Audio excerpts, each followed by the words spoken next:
Hey, Kurt. How's it going? Good. How are you? I can't complain. Just another day in the life. Okay, so you're actually at work, so that's cool. But thank you so much. First of all, for being a health hero. You are like right on the front line, so I really appreciate you for taking the time to speak to me in the midst of all that's going on. So I wanted to speak to you because I saw my cousin shared a video with me where you were kind of talking to people about what's actually going on, like on patient care units or in the emergency department. So tell me, you're a physician assistant, right? Correct. Okay. So what's the your favorite thing about your job? What do you love the most? I would say the best thing about the job is when I educate patients, and you can just see like the light bulb go off, you know. And the one thing I've noticed that a lot of people don't spend time educating the patients, which is probably the reason that most patients are non-compliant. But once you explain the pathophysiology behind why they're feeling the way they're feeling and what the medication actually does, then they can take it into their hands and practice it. If they take the medication and it works the way that I said it, you're more likely to take it. So education is big for me, and I really like drawing a lot of diagrams, making it very, lame for patients to understand it because I come from law enforcement background, so I had to dumb everything down when I was learning. So I explained to the patient the same way. They always get it. Okay, so you came from law enforcement. So when did you decide that you wanted to go into healthcare or more specifically to be a PA? Well, I was working in the prison. I was a federal correctional officer in Florida. Inmates were agitating me a lot, so I started working out a Were lot they? because I was like, first inmate that I touch, I'm gonna throw him across the building. So I was working out real hard, started having some chest pains. I was 25 years old. I went to see my primary care. He was a young guy. He was 25. He was a PA. I had never heard of a PA. He told me about it, and I was like, "What is this?" He was like, "It's a master's degree."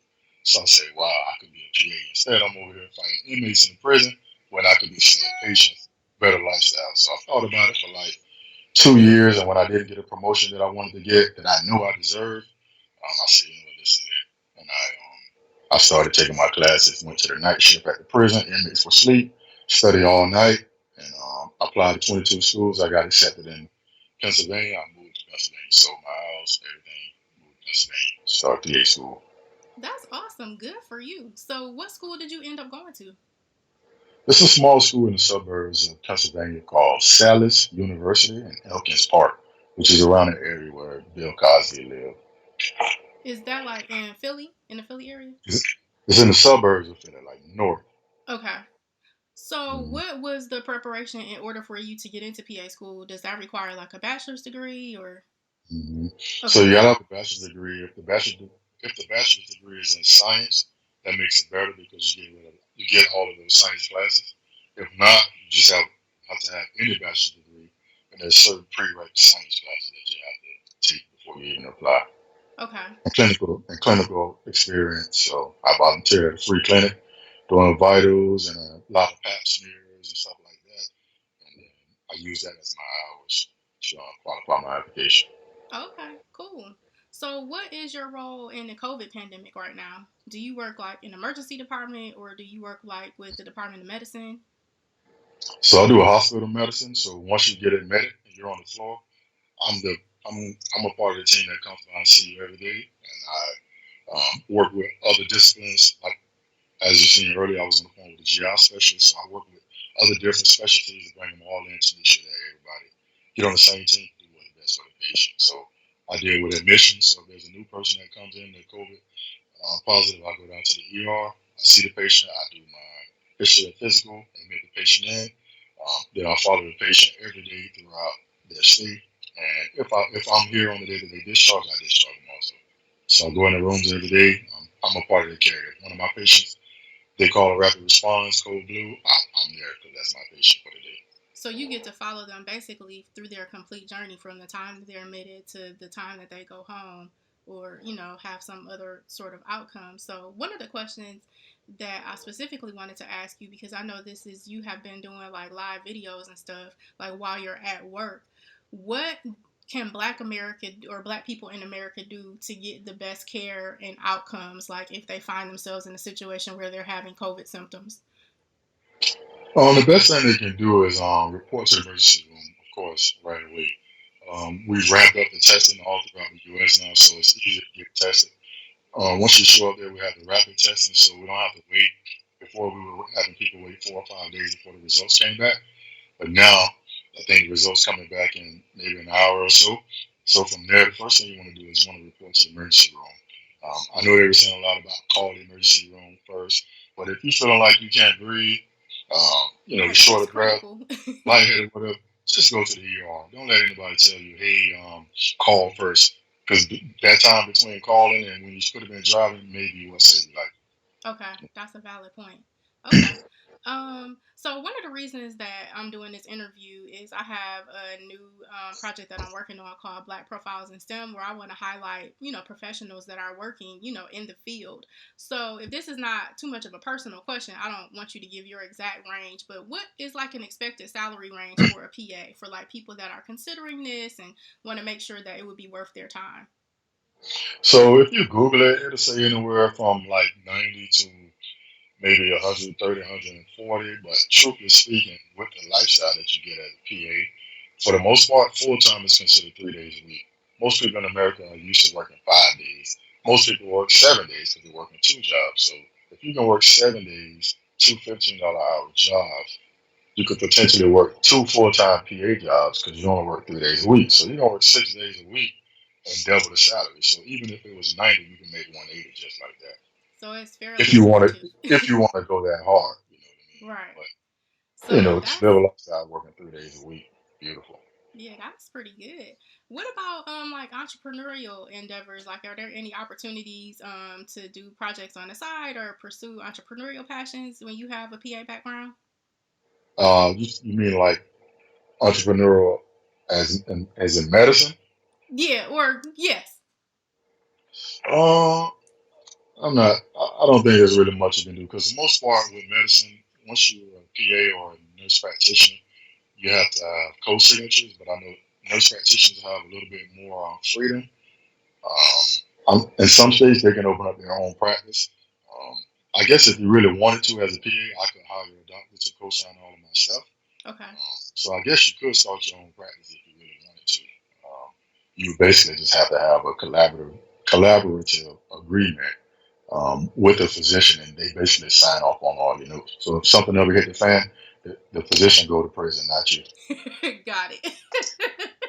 You get off the hook. What's the most challenging thing about your job? I would say the most challenging thing about a job is um,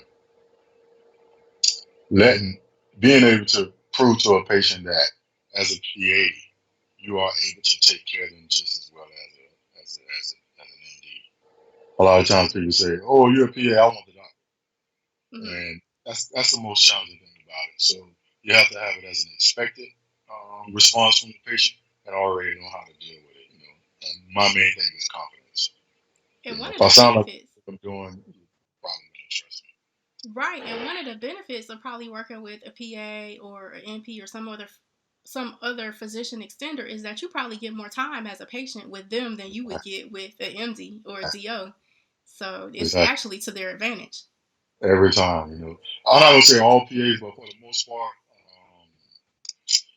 PAs and NPs, we do have a little bit more time to Okay. spend with the patient. Okay, and I know that you're short on time because you're actually working, but my last question is do you have any other relevant information that you would like to share with students that are thinking about pursuing STEM or being a PA or medicine healthcare? I would say if it's something that you want to do, make sure you take all of your collegiate level classes very serious. Don't play around with them. You need to have the best GPA because when you come to this field, everyone is perfect. Everyone is smart. No matter how smart you think you are, everyone is smart. So you're going to be competing with the best of the best. For PA school, most schools only take 50 students at a time each year, and you have 2,500 people applying for those 50 spots, which is Oh the wow. reason I applied to 22 different schools. Okay. So you got to be the cream of the crop. So you want to get your medical experience up, even if that means you're volunteering at a nursing home somewhere. You're doing vitals. You want to beef up your application as much as possible. Try to get as much experience, and the main thing is just make sure all your